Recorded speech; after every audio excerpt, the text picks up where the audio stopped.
Hello everyone, my name is Sukanya Sharma and I welcome you all to this online platform. आज हम करेंगे अपने polity का next lecture. Last lecture में हमने क्या किया था कि फीचर्स देखे थे हमने कॉन्स्टिट्यूशन के और कॉन्स्टिट्यूएंट असेंबली जो संविधान सभा है वो कैसे बनी, और आज हम देखेंगे कि संविधान सभा का जो प्रियम्बल था, प्रियम्बल को हिंदी में क्या बोलते हैं, प्रस्तावना, वो हम आज से स्टार्ट करेंगे। आज का टॉपिक हमारा प्रियम्बल ऑफ द कॉन्स्टिट्यूशन। ठीक है, तो सबसे पहले तो देखो कॉन्स्टिट्यूशन क्या होता है, संविधान क्या होता है, जो बनाया था, जिसको बनाने में 2 साल 11 महीने 18 दिन लगे थे, और जो हमारी संविधान सभा ने बनाया था, जो इलेक्ट होके आई थी, ये सब तो हमने पढ़ लिया। तो संविधान होता क्या है, एक कंट्री को, उस कंट्री में रहने वाले लोगों को और उस कंट्री में कोई भी ऑर्गेनाइजेशन जो काम कर रही है उनको चलाने के लिए एक सेट ऑफ रूल्स या नीति निर्देश, दिशा निर्देश जो भी होते हैं वो आते हैं कॉन्स्टिट्यूशन में, है ना। संविधान क्या है, नियमों, सिद्धांतों और दिशा निर्देशों का एक सेट, जिसके आधार पर किसी देश में कोई ऑर्गेनाइजेशन, सरकार, संगठन या कोई नागरिक संविधान की सीमाओं के भीतर, मतलब एक लिमिट लगाना लोगों पे बहुत जरूरी है, लगाम लगाना बहुत जरूरी है।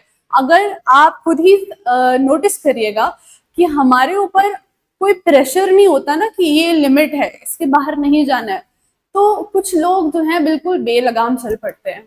और इतनी बड़ी कंट्री में, इतने बड़े देश में इतने सारे लोग हैं, अलग अलग तरह के लोग हैं, और अगर किसी पे हमने अगर कोई भी लिमिट नहीं लगाई, किसी ऑर्गेनाइजेशन पे कोई लिमिट नहीं लगाई, तो उस देश को देश की तरह संभालना बहुत मुश्किल है।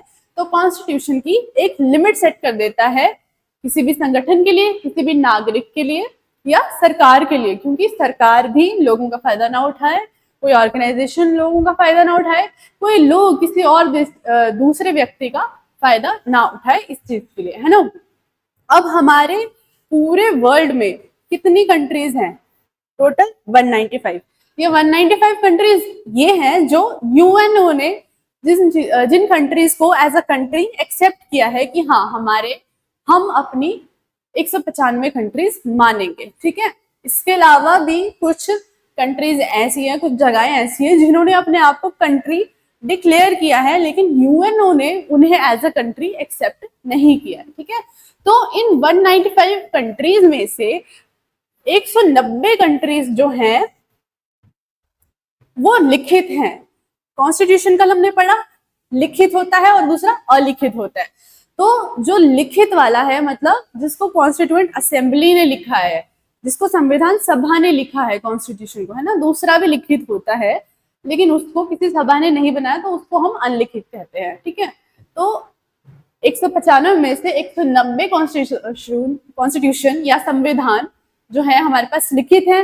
उन 190 में से 70% प्रस्तावना शुरू होती है, मतलब कॉन्स्टिट्यूशन शुरू होता है प्रस्तावना से। 190 में से भी 70% कॉन्स्टिट्यूशन ऐसे हैं जो प्रियम्बल से शुरू होते हैं। और जो सबसे पहली कंट्री जो बनी थी जिन्होंने प्रियम्बल या प्रस्तावना से अपना संविधान शुरू किया, वो कौन सी कंट्री थी, वो थी अमेरिकन कॉन्स्टिट्यूशन या अमेरिकी संविधान। ठीक है, अमेरिका कब इंडिपेंडेंट हुआ था, 1776 में। ठीक है, ठीक है, तो अभी हम इतनी देर से अब जो है प्रियम्बल कर रहे हैं, तो प्रियम्बल आपके हिसाब से प्रियम्बल क्या होगा। देखो, थोड़ी आसान सी भाषा में मैं अगर आपको समझाना चाहूँ, तो आप सभी ने खाना बनाने की वीडियोस तो देखी होंगी, है ना, कुकरी वीडियोस सभी ने देखी होगी। तो उसमें क्या होता है कि मान लो अगर आप शाही पनीर की रेसिपी देख रहे हो, तो शाही पनीर को बनाने के लिए हम एक लिस्ट दे देते हैं कि शाही पनीर बनाने के लिए हमें काजू चाहिए, टमाटर चाहिए, प्याज चाहिए, पनीर चाहिए। तो ये सब चीजें जो एक लिस्ट है कि हाँ ये सब चीजें बनाने के लिए हमें ये चाहिए। तो वैसे ही अपना कॉन्स्टिट्यूशन या अपना संविधान बनाने के लिए हमें जो एक विजन, एक दिशा चाहिए, वो सब लिस्ट किया था प्रियम्बल में, प्रस्तावना में। किसने ये लिस्ट किया था, हमारे सबसे पहले प्रधानमंत्री जवाहरलाल नेहरू जी ने। और ये उन्होंने लिस्ट किया था किसमें, एज अ ऑब्जेक्टिव रेजोल्यूशन। ये संविधान सभा की मीटिंग में इंट्रोड्यूस किया था, और उसके बाद सभी ने कहा कि ठीक है, हम इसको अपना एज अ प्रियम्बल स्टार्ट करेंगे, ठीक है। इतनी देर से प्रियम्बल हम कह रहे हैं, तो एक बार प्रियम्बल देख ही लेते हैं, है ना। ये वाला है इंग्लिश साइड वाला और ये है हिंदी में दिया हुआ। तो एक बार आप देख लीजिए, इंग्लिश वाला और हिंदी वाला दोनों में दिया हुआ है, ठीक है। अब यहाँ पे आपको कुछ ये हाईलाइटेड वर्ड्स दिख रहे होंगे, sovereign, socialist, secular, democratic, Republic. सारे वर्ड्स मैंने यहाँ पे जितने भी हाईलाइटेड वर्ड्स हैं, संपूर्ण प्रभुत्व संपन्न समाजवादी, पंथ निरपेक्ष, लोकतंत्रात्मक गणराज्य, न्याय की बात करता है, स्वतंत्रता की बात करता है, ठीक है। तो अगर कॉन्स्टिट्यूशन को भी, प्रियम्बल को भी मैं 3 पार्ट्स में डिवाइड कर सकती हूँ। जो प्रस्तावना है हमें ये 3 चीजों के बारे में बताती है, ठीक है। 3 सेक्शन में इनको डिवाइड करते हैं। पहला सेक्शन है ये वाला, दूसरा सेक्शन है ये वाला, ठीक है, और तीसरा हो गया ये। जो पहला सेक्शन है या पहला कंपोनेंट है या जो पहला हिस्सा है हमारे प्रस्तावना का, वो हमें ये बताता है कि हमारा देश कैसा है, कि हमारे देश की नेचर कैसी है, कि हमारे देश का स्वभाव कैसा होगा, है ना, कि कैसा हमारा देश है। तो हमारा देश कैसा है? हमारा देश सोवरेन है। सोवरेन का मतलब संपूर्ण प्रभुत्व संपन्न, कंप्लीट अथॉरिटी, है ना, सुप्रीम अथॉरिटी। हम अपने डिसीजन खुद ले सकते हैं। आगे इन वर्ड्स को हम डिटेल में पढ़ेंगे। तो हमारे देश की नेचर कैसी है? सोवरेन है। हमारा देश समाजवादी है, हमारा देश पंथ निरपेक्ष है और हमारा देश लोकतंत्रात्मक है, ठीक है जी। सेकंड जो इसका कंपोनेंट है ये था हमारा फर्स्ट कंपोनेंट, ठीक है। सेकंड जो इसका कंपोनेंट है ये वाला या सेकंड पार्ट, ये हमें बताता है हमारे देश के उद्देश्यों के बारे में। प्रस्तावना में दूसरा जो कंपोनेंट है बताता है हमें हमारे देश के उद्देश्यों के बारे में, कि हम क्या क्या उद्देश्य अपने देश के लोगों के लिए रखना चाहते हैं। तो उसमें पहला क्या है कि हम अपने देश के लोगों को न्याय देना चाहते हैं, क्योंकि जस्टिस एक कंट्री के लिए बहुत इंपॉर्टेंट होता है। आप खुद सोचना कि अगर कोई जस्टिस नहीं हो ना कहीं पे, तो लोग जस्टिस को अपने हाथ में ले लेते हैं और ऐसे केसेस में ना लोग बहुत इनसिक्योर हो जाते हैं कि हमें जस्टिस मिलेगा या नहीं मिलेगा। किसी के साथ कोई क्राइम होना एक अलग बात होती है, हमारे साथ मान लो कुछ गलत हो गया, वो एक अलग बात है कि ठीक है, कहीं ना कहीं हमारे दिमाग में वो चीज होती है कि हमें न्याय जरूर मिलेगा। तो वो सेंस ऑफ सिक्योरिटी होती है कि हमारे लिए पुलिस है, हमारे लिए कोर्ट है, हम कोर्ट में जाएंगे तो हमें न्याय जरूर मिलेगा। अगर हमें पता ही ना हो कि ऐसा कोई है जो हमारा ध्यान रखेगा इस चीज में, तो हम लोग जो है, मैंने जैसे आपको पहले ही बताया था, बेलगाम हो जाते हैं, मारपीट ये वो। तो लोग मतलब देश का पतन होना एक तरह से बहुत आसान हो जाता है ऐसे केस में, है ना। तो हमारे देश का उद्देश्य क्या है? जस्टिस प्रोवाइड करना, लिबर्टी प्रोवाइड करना, इक्वालिटी देना और फ्रेटर्निटी मतलब भाई बंधु बंधुचारा ये प्रोवाइड करना। जो तीसरा कंपोनेंट है हमारे कॉन्स्टिट्यूशन का, ये है डेट कि हमने किस तारीख को अपने आप को ये कॉन्स्टिट्यूशन दिया। अब ये मैंने जो बोला अपने आप को जो कॉन्स्टिट्यूशन दिया, ये बहुत जरूरी है लाइन। अब आप ना सिर्फ इन लाइंस को पढ़ना, ठीक है। We the people of India hereby adopt, enact and give to ourselves this constitution। क्या मतलब है इसका? कि हम लोग अपने आप को ये कॉन्स्टिट्यूशन देते हैं। इसकी जगह ये भी लिखा हो सकता था, We the people of India hereby give this constitution to the citizens of India, कि इस देश के नागरिकों को हम ये कॉन्स्टिट्यूशन देते हैं। तो इन दोनों लाइनों में बहुत फर्क है। हमने क्या किया है कि हम ये जो कॉन्स्टिट्यूशन है, ये जो पावर है, हम अपने को दे रहे हैं, हम खुद ही को दे रहे हैं। ये डेमोक्रेटिक कंट्री का एक बहुत इंपॉर्टेंट फीचर है ना। तो मार्क कर लीजिएगा। डेट इसमें दी है कि 26 नवंबर 1949 को हमने कॉन्स्टिट्यूशन अपनाया था। ये वो दिन था 26 नवंबर का, जिस दिन कॉन्स्टिट्यूशन को सभी ने पास कर दिया था 2500 अमेंडमेंट्स के बाद, 2 साल की सिटिंग्स के बाद, है ना, 2 साल की मीटिंग्स के बाद, डिस्कशंस के बाद 26 नवंबर को इस प्रस्तावना को और साथ ही साथ हमारे संविधान को एक्सेप्टेंस मिली थी। ठीक है, अब आओ एक एक करके हम ये वर्ड्स देखते हैं। Secular, socialist, secular, democratic, Republic, justice, liberty, equality and fraternity. तो सबसे पहला वर्ड है हमारा सोवरेन। सोवरेन वर्ड एक लैटिन वर्ड से आता है जिसका नाम है सुप्रेनस। सुप्रेनस का मतलब क्या होता है? सुप्रीम अथॉरिटी, मतलब सर्वोच्च प्राधिकारी की जिस भी, मतलब किसी कंट्री की अगर कोई डिफाइंड टेरिटरी है, जैसे कि एक एग्जांपल से बताती हूँ, आपके नाम पे कोई जमीन है, ठीक है, ये आपके नाम की जमीन है, अब इस जमीन में आपका हक है। सोवरेनिटी दो तरह की होती है, एक तो होती है आंतरिक संप्रभुता, इंटरनल सोवरेनिटी, और बाहरी संप्रभुता, ठीक है, एक्सटर्नल सोवरेनिटी। तो इंटरनल का मतलब है कि हम उन अपनी कंट्री के, मान लो ये आपकी जमीन है, इसमें रहने वाले लोगों के लिए आप अपने हिसाब से रूल्स, निर्देश, जो भी सब चीजें हैं आप अपने हिसाब से बना सकते हो, जैसा भी आपको करना है। ये हो गया अंदर का मामला, है ना। ये आ गया आंतरिक।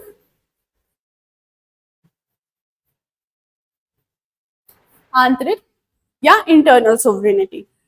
इस एक्सटर्नल सोवरेनिटी को हम ऐसे डिफाइन करेंगे, जैसे ये हमारी कंट्री है या आपके नाम पे कोई जमीन है, इस जमीन को अगर आपको बेचना है, इस जमीन को, या आपको कोई और जमीन अपने जमीनों के नाम पे, अपने नाम पे और ऐड करनी है, और आपको कोई जमीन खरीदनी है, तो ये कंप्लीटली आपकी मर्जी है कि मतलब आपके ऊपर किसी और का दबाव नहीं है। ऐसा नहीं है, मान लो चाहे किसी के पास इतनी सी जमीन है, अगर इस आदमी को अपनी ये छोटी सी, और इसके पास एक दूसरा आदमी है, इसके पास इतनी जमीन है, ठीक है, अब अगर इस आदमी को अपनी जमीन बेचनी है या कोई और छोटी सी जमीन खरीदनी है या कोई बड़ी जमीन खरीदनी है, तो इस आदमी की एक्सटर्नली सोवरेनिटी है कि उसकी पूरी पूरी अपनी मर्जी है कि उसको वो लेनी है। ऐसा नहीं होगा कि इसके पास छोटी जमीन है तो इसके ऊपर ये बड़ी जमीन वाला जो है अपना दबाव डाल सकता है कि नहीं तू ये जमीन नहीं लेगा, मैं ही लूंगा ये जमीन, क्योंकि मेरे पास ऑलरेडी बहुत बड़ी जमीन है तो मैं पावरफुल हूँ। ऐसा कुछ नहीं है। छोटे से छोटा देश अगर सोवरेन है तो वो अपने डिसीजन खुद ले सकता है, और बड़े से बड़ा देश अगर सोवरेन है तो अपने डिसीजन खुद ले सकता है, और किसी पे किसी का कोई दबाव नहीं होता है। ठीक है, तो ये हमने समझ ली इंटरनल और एक्सटर्नल सोवरेनिटी, कि राज्य बिना किसी परवाह किए अपना कार्य स्वयं संचालित करता है, अन्य राज्यों के हस्तक्षेप के बिना। कोई और राज्य जो है, कोई भी इंटरफेरेंस नहीं होती है किसी बड़े राज्य की। ठीक है, नेक्स्ट है, अब देखो इंडिया तो ना किसी के ऊपर डिपेंडेंट है, ना किसी देश के ऊपर निर्भर है, और ना ही उसका प्रभुत्व, बल्कि स्वतंत्र राज्य है अपने आप में भारत। तो हम अपने डिसीजन लेने के लिए कंप्लीटली इंडिपेंडेंट है, कंप्लीटली सोवरेन है। और इंडिया सोवरेन कंट्री कब बनी थी? जब इंडिया को आजादी मिली थी 1947 में। ठीक है, 15 अगस्त 1947 में इंडिया इंडिपेंडेंट हुआ था, और इसीलिए इंडिया के ऊपर भी कोई भी अथॉरिटी नहीं है इंडिया के ऊपर। इंडिया, पूरा भारत अपने स्वयं के मामलों, चाहे वो आंतरिक हो या वो बाहरी हो, दोनों का संचालन इंडिया, भारत कुछ भी खुद कर सकता है। ठीक है, अब एक क्वेश्चन आता है कि ठीक है, अगर इंडिया एक सोवरेन कंट्री है तो क्या इंडिया अपनी जमीन किसी और देश को दे सकता है, या किसी और की जमीन अपने को अपनी जमीनों के अंदर ला सकता है? तो जी हाँ, अगर कोई स्टेट सोवरेन है तो उसकी पूरी पूरी आज़ादी होती है। अगर उसको कोई कंट्री लानी है, कोई और टेरिटरी को अपने अंदर लेना है, या अपनी टेरिटरी को किसी और के पास देना है, तो ऐसे हमारे पास कुछ एग्जाम्पल भी हैं। दमन, दीव, दादरा नागर हवेली, गोवा, पौंडीचेरी, ये जो है हमारी केंद्रीय शासित टेरिटरीज हैं, या यूनियन टेरिटरीज भी बोलते हैं इन यूनियन टेरिटरीज को। तो इनको जो है हमने लिया हुआ है बाय फोर्स, या इंडिया ने एक्वायर किया हुआ है। ठीक है, अधिग्रहण किया हुआ है कंप्लीटली सोवरेनली। ठीक है जी। अब साथ ही साथ क्या हुआ था, जब इंडिया एक सोवरेन कंट्री बना था, इंडिया एक सोवरेन कंट्री कब बना था, जब इंडिया आजाद हुआ था, जब भारत आजाद हुआ था 15 अगस्त 1947 में। ठीक है, तो यहां पे आजाद होने के बाद भारत ने ज्वाइन किया था यूएनओ, यूनाइटेड नेशंस ऑर्गेनाइजेशन और कॉमनवेल्थ ऑफ नेशन।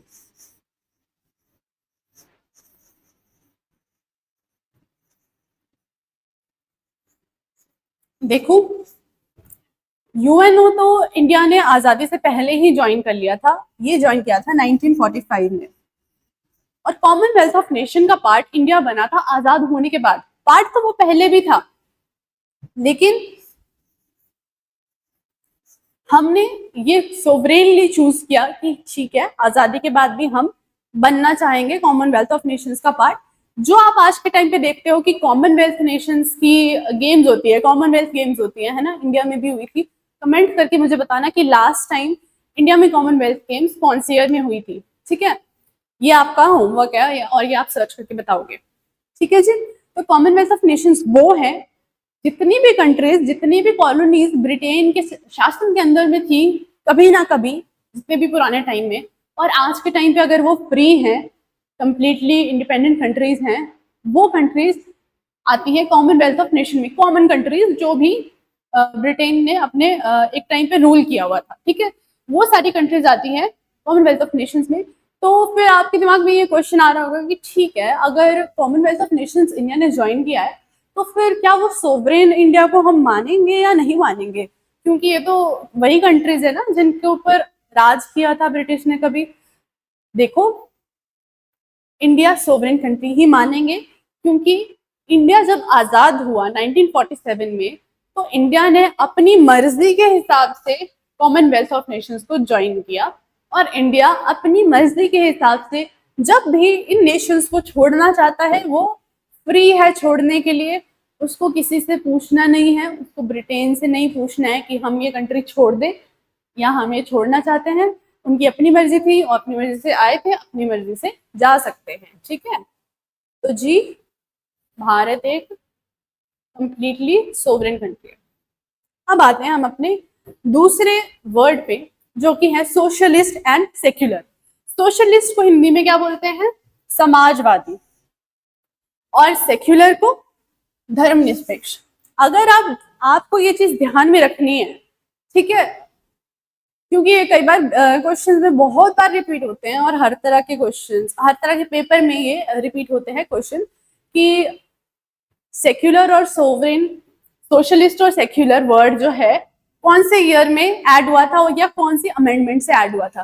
तो ये ऐड हुआ था हमारा 1976 में। कौन से नंबर की अमेंडमेंट थी? 42nd अमेंडमेंट थी हमारी। ठीक है, इसके साथ एक और वर्ड भी हमारे प्रियम्बल में, हमारे प्रस्तावना में बाद में ऐड हुआ है, जो कि पहले नहीं था, और वो वर्ड है इंटीग्रिटी।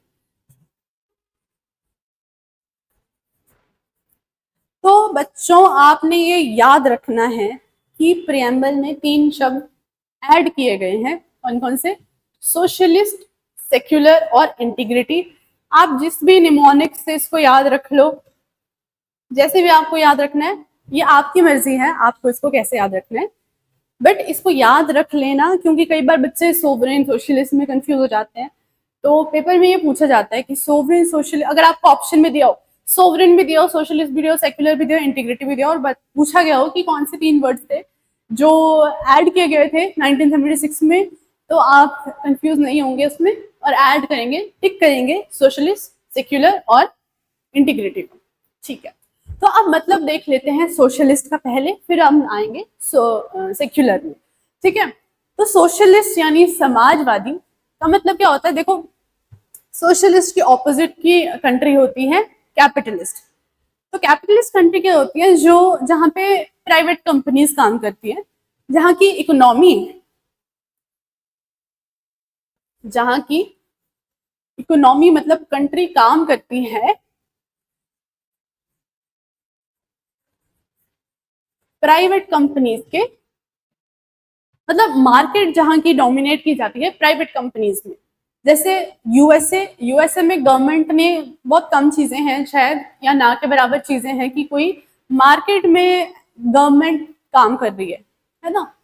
पर भारत में ऐसा है कि कैपिटलिस्ट भी हैं और सोशलिस्ट भी हैं। एक बार कैपिटलिस्ट देख लेते हैं। प्राइवेट कंपनीज क्या करती हैं कि मार्केट के हिसाब से काम करके वो देखती हैं कि कंज्यूमर को क्या रिक्वायरमेंट है, ये आजकल के मार्केट में ट्रेंड क्या चला हुआ है, चाहे वो कपड़ों को लेकर हो या खाने को लेकर हो। एक टाइम पे होता था कि बाहर की चीजें, पैकेट वाली चीजें बहुत पॉपुलराइज होती थी कि लोग बोलते हैं हाँ पैकेट वाला फूड ही हम लेके आएंगे, फ्रोजन फूड। आजकल के टाइम पे देखो तो फ्रोजन फूड लेके आते हैं, है ना। फ्रोजन मटर हो गए, जो भी हो गए, स्नैक्स हो गए, स्नैक्स भी आने लग गए हैं फ्रोजन। तो आजकल ये ट्रेंड है, तो मार्केट उस हिसाब से काम करती है। ज्यादा आपको जो सामने दिखेगा मार्केट में वो है। तो कंपनीज क्या है इस तरह से आपस में कॉम्पीट करती है, बड़ी कंपनी छोटी कंपनी। कंज्यूमर के हिसाब से वो अपने प्रोडक्ट्स बनाती हैं और जितनी डिमांड है उसी के हिसाब से वो अपनी प्रोडक्शन करती है ज्यादा अमाउंट में, और जो मांगा गया है वो वही बनाती है, जो कस्टमर को डिमांड है वो वही बनाती है। लेकिन इसका एक अपने आप में एक नेगेटिव पॉइंट है। वो नेगेटिव पॉइंट क्या है कि आप देखिए, अगर यहाँ पे 4 लोग हैं,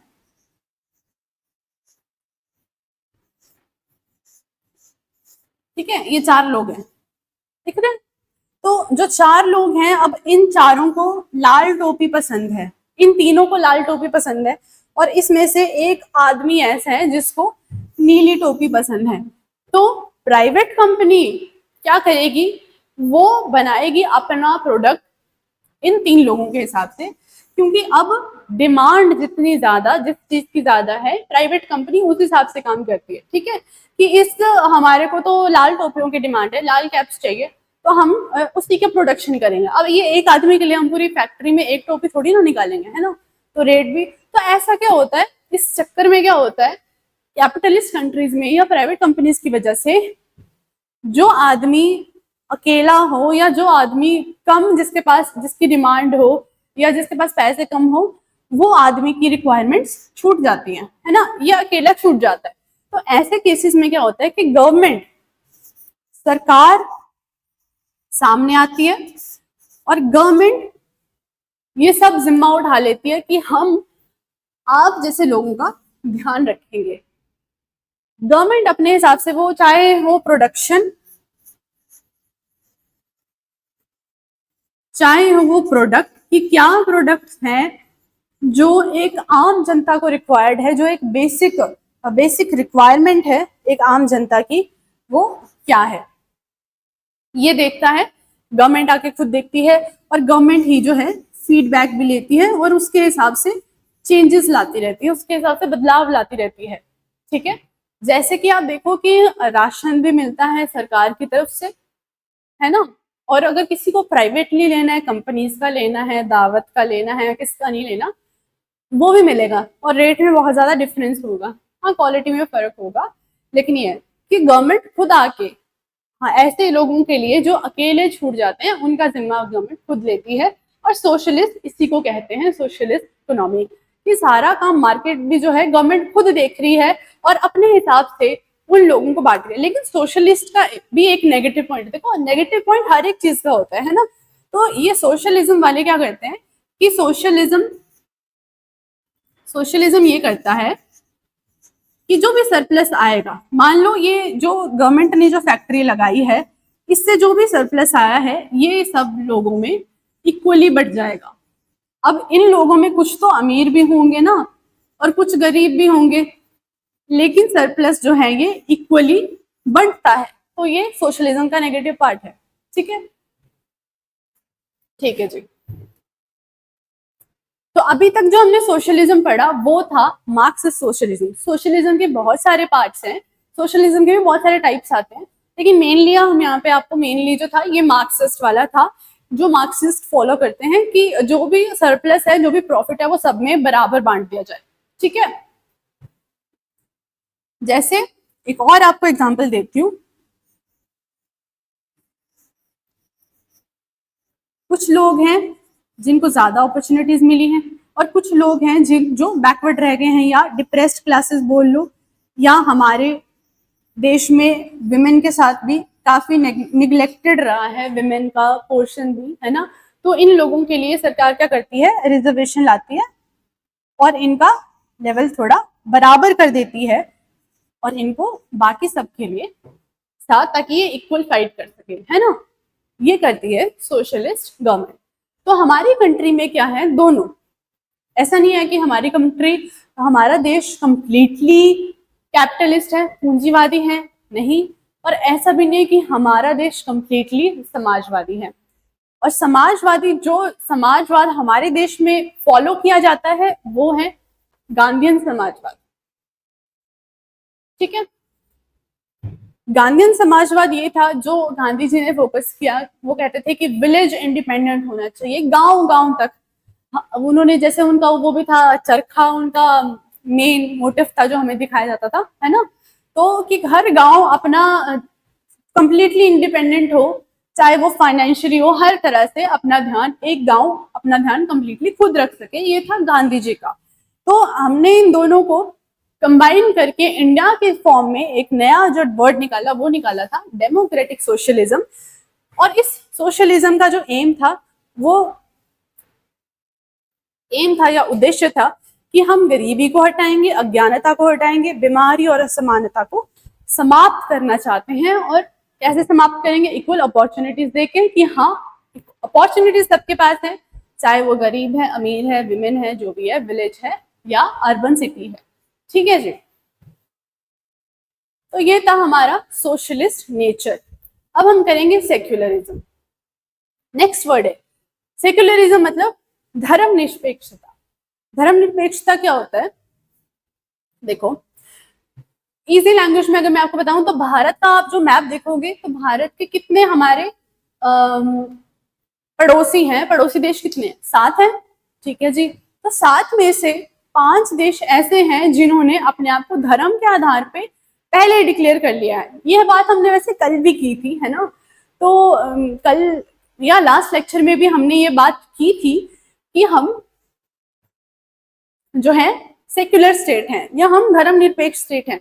तो स्टेट का उसका क्या मतलब होता है, 7 नेबर कौन कौन से, इसमें से 5 जो है उन्होंने अपने आप को धर्म के हिसाब से डिवाइड कर दिया हुआ है, जैसे कि पाकिस्तान, अफगानिस्तान और बांग्लादेश। जल्दी से मुझे कमेंट सेक्शन में आप लिख के बता देंगे जितने भी हमारे भारत के या इंडिया के जो भी नेबर्स हैं, जल्दी से लिख के बता दीजिए, ठीक है।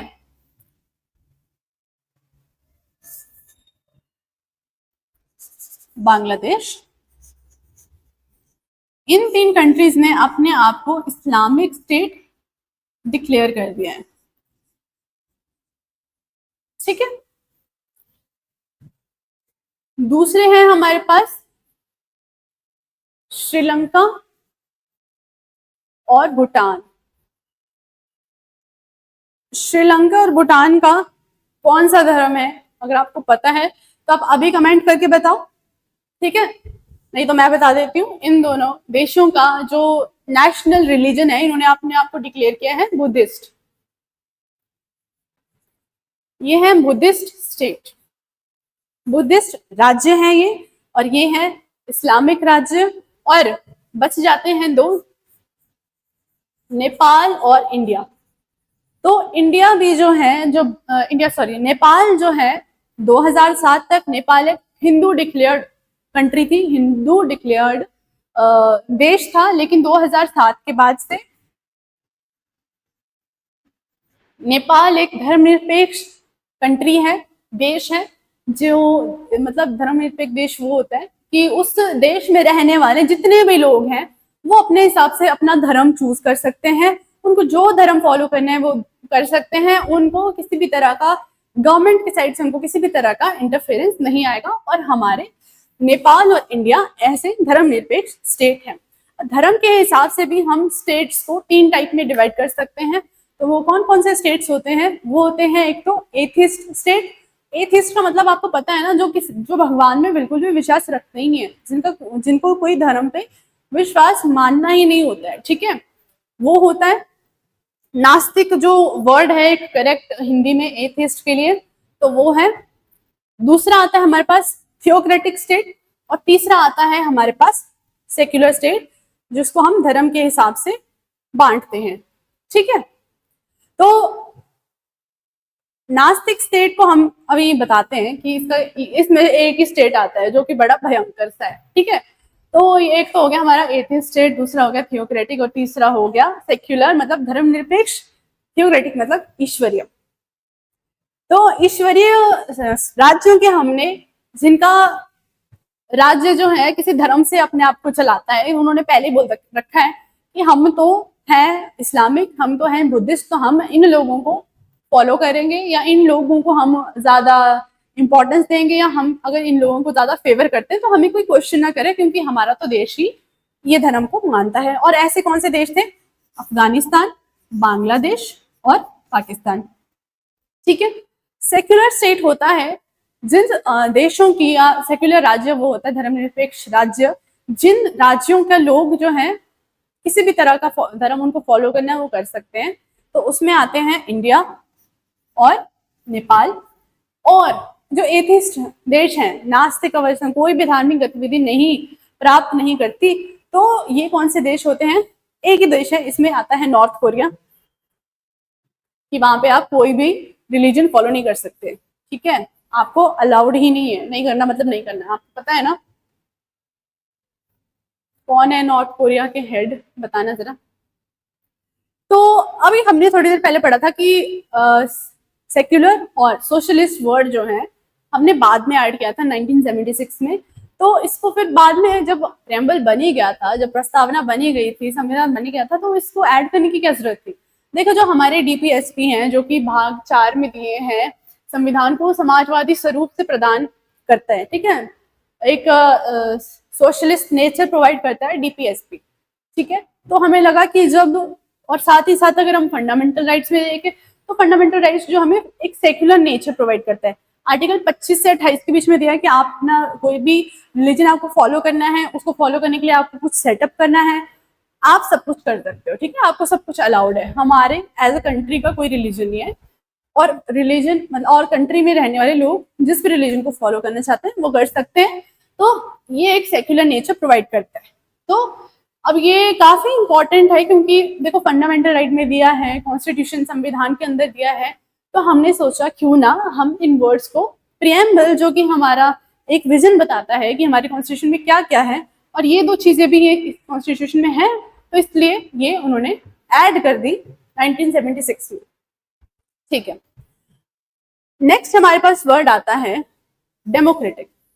डेमोक्रेटिक दो शब्दों से मिला है, डेमोस और क्रेशिया, मतलब लोगों का शासन, पीपल और पीपल का रूल। डेमोक्रेसी भी जो है दो तरह का होता है, डायरेक्ट डेमोक्रेसी और इनडायरेक्ट डेमोक्रेसी। डायरेक्ट डेमोक्रेसी वो होती है, डायरेक्ट डेमोक्रेसी काफी छोटे देशों में पाई जाती है। जैसे कि एक छोटे देश का एग्जांपल देती हूँ, स्विट्जरलैंड। तो क्योंकि यहाँ पे पॉपुलेशन अराउंड 60 लाख होगी, 60 to 70 लाख होगी, काफी कम पॉपुलेशन है ये। ठीक है, तो ये क्या करते हैं, स्विट्जरलैंड में अगर कोई कानून बनाना है तो वहां के कानून बनाने के लिए भी लोग खुद जाके वोट करते हैं, हेड बनाने के लिए भी लोग खुद जाके वोट करते हैं। तो हर एक चीज के लिए वहां पे लोग डायरेक्ट वोट करते हैं, बल्कि हमारे भारत में ऐसा नहीं होता। इसका एग्जाम्पल था स्विट्जरलैंड, लेकिन भारत में ऐसा नहीं होता। भारत में क्या होता है, भारत में इनडायरेक्ट,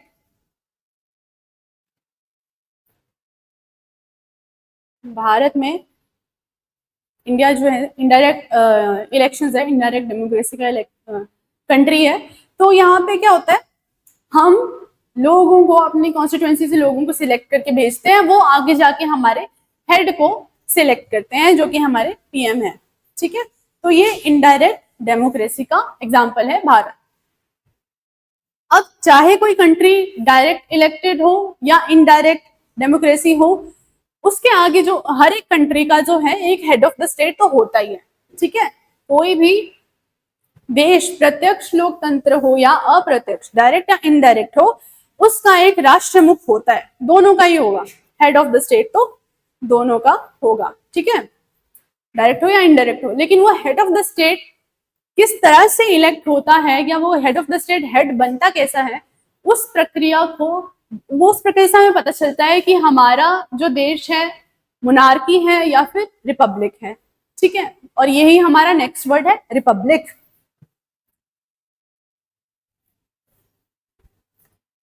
तो मोनार्की में जो होता है, देखो मोनार्की में क्या होता है, इसका जो हेड ऑफ द स्टेट है, इसका जो हेड है वो चलता है हायरार्की में, ठीक है, अपने फैमिली चलती आती है उसमें। जैसे कि आपने, इसका एग्जांपल है ब्रिटेन, कि ब्रिटेन के जो हेड है, ब्रिटेन की जो रानी है, उनके आगे जो उनके बच्चे होंगे वही ब्रिटेन के राजा या रानी बनेंगे उसके हिसाब से, है ना। तो ये आता है मोनार्की।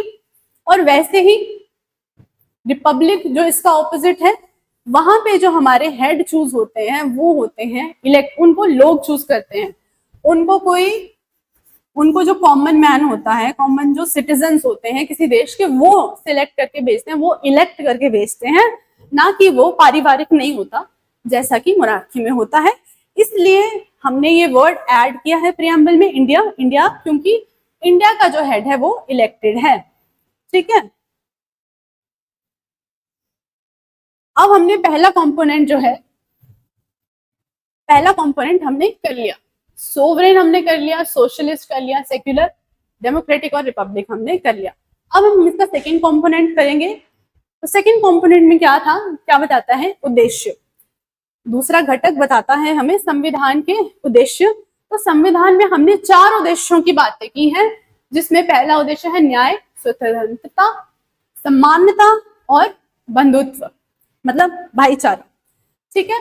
किसी भी डेमोक्रेसी का एक बेयर मिनिमम, न्यूनतम रिक्वायरमेंट क्या होता है कि जस्टिस होना चाहिए। जैसे कि मैंने आपको बताया कि अगर जस्टिस ना हो, हमें ऐसा पता ही ना हो कि हमें न्याय मिलेगा कहीं से या नहीं मिलेगा, तो लोग बहुत इनसिक्योर हो जाते हैं। नहीं तो हमें लगता है कि हमें तो कोई न्याय देने वाला है नहीं, तो वो कानून को अपने हाथ में ले लेते हैं, वो खुद मार काट पे आ जाते हैं कोई भी अगर क्राइम हो जाता है तो, है ना। तो किसी भी लोकतंत्र के लिए न्यूनतम आवश्यकता न्याय ही है।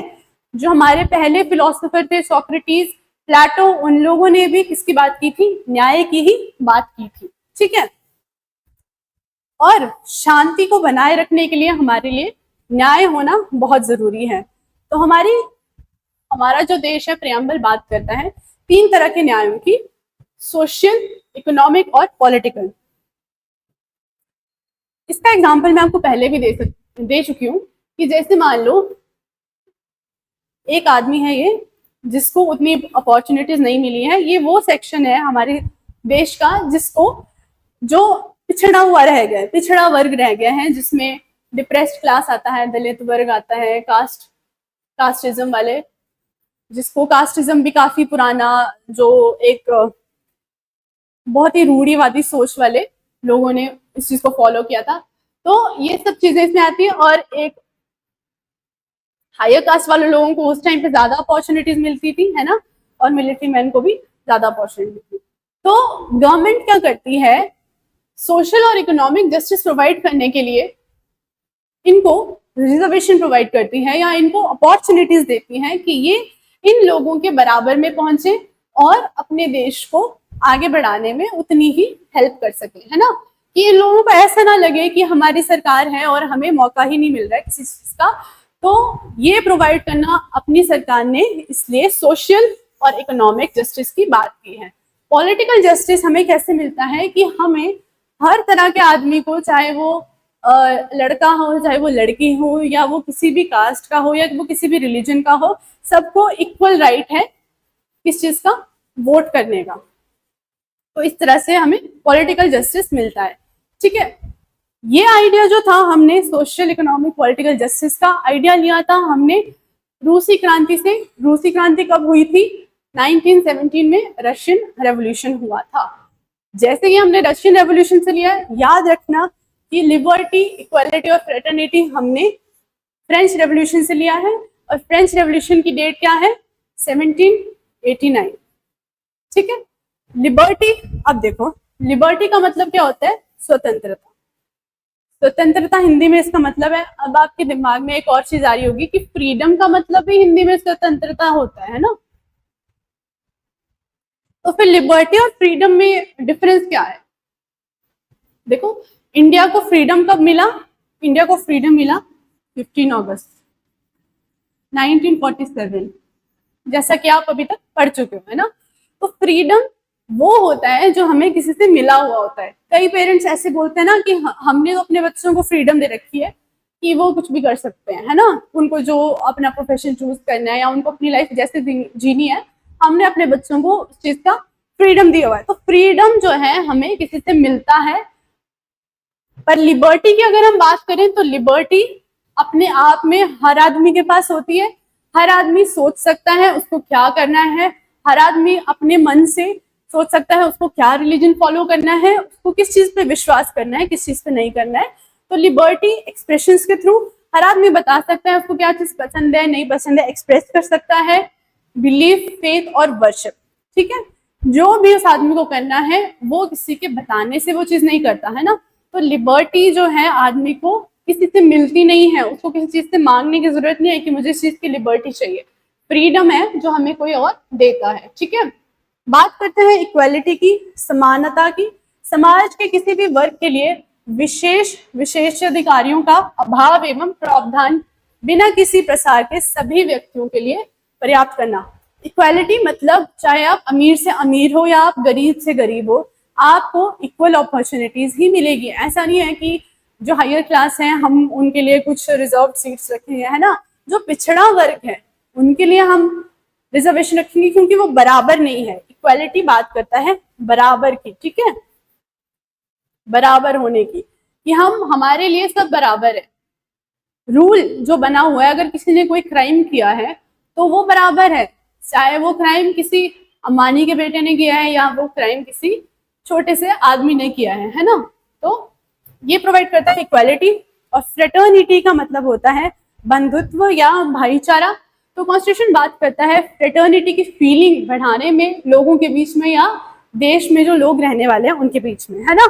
मुझे ऐसा लगता है कि फ्रेटर्निटी सबसे ज्यादा इंपॉर्टेंट है इक्वालिटी और ये जस्टिस से भी, क्योंकि अगर किसी के मन में भाईचारे की फीलिंग ही ना हो कि हम सब एक है, तो फिर वो इक्वालिटी का भी उतना मजा नहीं ले पाएंगे, है ना। वो उस बराबरी के नजर से किसी को देख ही नहीं पाएंगे अगर उनके मन में फ्रेटर्निटी की भावना नहीं है। तो फ्रेटर्निटी हमारा कॉन्स्टिट्यूशन हमें कैसे देता है कि एक ही सिटीजनशिप है, ठीक है, कि एक नागरिकता है। अगर हम इस देश के बाहर कहीं जा रहे हैं तो हम सब भारतीय ही हैं। ऐसा नहीं है कि हम अपने स्टेट का नाम लेंगे, हम सबकी एक जो है नागरिकता है। ठीक है, अब हमारा एक क्वेश्चन आता है प्रेम्बल के। अब तो ये हमने सारा पार्ट कर ही दिया है, लास्ट में हमने डेट, लास्ट कंपोनेंट था प्रियम्बल का, वो तो डेट हमने कल भी करी थी और अभी तक तो आपको याद भी होगी कि 26 नवंबर को हमने अपना कॉन्स्टिट्यूशन पास किया था। लेकिन अब क्या बात आता है, इसका एक कंट्रोवर्सी होती है प्रियम्बल की कि प्रियम्बल कॉन्स्टिट्यूशन में हम माने या ना माने, क्योंकि इसको तो एज अ ऑब्जेक्टिव रेजोल्यूशन कि ये कॉन्स्टिट्यूशन बनाने के उद्देश्य हैं वैसे प्रपोज किया था जवाहरलाल नेहरू जी ने। तो ये हमें पता चलता है, 3 केसेस आए थे सुप्रीम कोर्ट ने जिनमें बताया था। तो पहला केस था वो बेरूबारी यूनियन का, दूसरा केस था केशवानंदा भारती केस। ये केस बहुत ज्यादा इंपॉर्टेंट है क्योंकि इस केस ने बात की थी बेसिक स्ट्रक्चर की, संविधान की। आगे ये फंडामेंटल राइट में भी ये केस आएगा। ये केस 2-4 जगह बहुत रिपीट होगा, ठीक है, तो आपको वैसे ही याद हो जाएगा। और LIC ऑफ इंडिया का केस इतना इंपॉर्टेंट नहीं है, बट प्रियम्बल के बारे में बताने के लिए बता रही हूँ, ठीक है। तो 1960 में पहले बेरूबारी यूनियन का जो केस था, इसमें सुप्रीम कोर्ट के 8 लोग बैठे थे, 8 जजेस बैठे थे, और उन्होंने कहा कि हाँ, कॉन्स्टिट्यूशन में बातें तो बहुत, प्रियम्बल में जो प्रस्तावना है कॉन्स्टिट्यूशन का, कि बातें तो इसमें बहुत जरूरी लिखी है कि इक्वालिटी की बात की है, फ्रेटर्निटी की बात की है ना। तो पर प्रियम्बल जो है कॉन्स्टिट्यूशन का पार्ट नहीं है। इन्होंने क्या बोल दिया कि नहीं, प्रियम्बल कॉन्स्टिट्यूशन बात नहीं है। फिर केशवानंद भारती ने, अब यहाँ पे जो है 11 जजेस बैठे, ठीक है, बड़े लेवल पे हो गया, है ना। मेरे को लगता है यही वाला केस है जिसमें अभी तक मैक्सिमम जजेस बैठे, इसके अलावा अभी तक और कोई भी केस नहीं है। ये काफी बड़ा बेंच था, 11 लोग, 11 जजेस का एक साथ किसी केस में बैठना बहुत बड़ी बात है अपने आप में, ठीक है। तो इन्होंने क्या कहा कि प्रीएम्बल कॉन्स्टिट्यूशन का पार्ट है। तो अब लोगों को जो है कंफ्यूजन थी कि कोई केस में कहते हैं कि पार्ट नहीं है और कोई केस में कहते हैं कि पार्ट है। तो ये चीज, ये डाउट जो है लोगों का खत्म हो गया जब LIC इंडिया का केस आया था और सुप्रीम कोर्ट ने जजमेंट दी थी कि कॉन्स्टिट्यूशन को, प्रीएम्बल को कॉन्स्टिट्यूशन का इंटीग्रल पार्ट बताया था, ठीक है। ये एक कॉन्स्टिट्यूशन का बहुत इंपॉर्टेंट पार्ट है, बहुत इंटीग्रल पार्ट है, ठीक है। दूसरा क्वेश्चन हमारे पास ये आता है कि क्या कॉन्स्टिट्यूशन संशोधन योग्य है, मतलब बदलाव हम कॉन्स्टिट्यूशन में कर सकते हैं या नहीं कर सकते हैं, अमेंड कर सकते हैं प्रीएम्बल को या नहीं कर सकते हैं। तो जी हाँ, प्रीएम्बल को या प्रस्तावना को हमने एक बार इसमें बदलाव किए हैं, जो कि हमने अभी तक पढ़ भी लिया। क्या किया था 1976 में, अभी आप बताओगे, क्योंकि हमने इसमें 3 वर्ड्स ऐड किए थे। कौन से? सोशलिस्ट,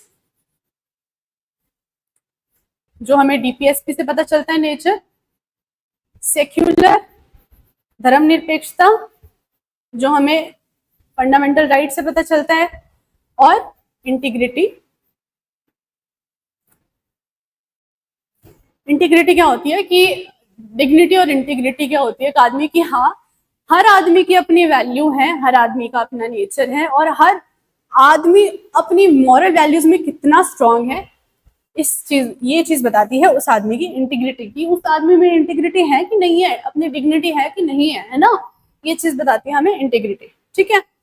तो ये 3 वर्ड्स ऐड किए थे 1976 में एक बार, और इन्होंने ये कहा था कि जी हाँ, हम प्रीएम्बल को या प्रस्तावना को बदलाव कर सकते हैं, लेकिन उसका बेसिक स्ट्रक्चर नहीं हटेगा, मतलब जो उसका मेन मोटिव है वो चेंज नहीं होना चाहिए। आप उसमें जितने मर्जी चेंजेस कर लो, आपको और अच्छी बातें इसमें ऐड करनी है आप कर लो, लेकिन इसका जो मतलब है, बेसिक मतलब है कि सबको बराबरी नजर से देखा जाएगा, सबको न्याय मिलेगा, ये सब चीजें इसकी बिल्कुल भी चेंज नहीं हो सकती है। ये बेसिक स्ट्रक्चर की बात भी हुई थी केशवानंदा भारती केस में, बहुत ही इंपॉर्टेंट केस है। तो आज के लिए इतना ही, मिलेंगे हम नेक्स्ट टॉपिक में, नेक्स्ट लेक्चर में। Thank you.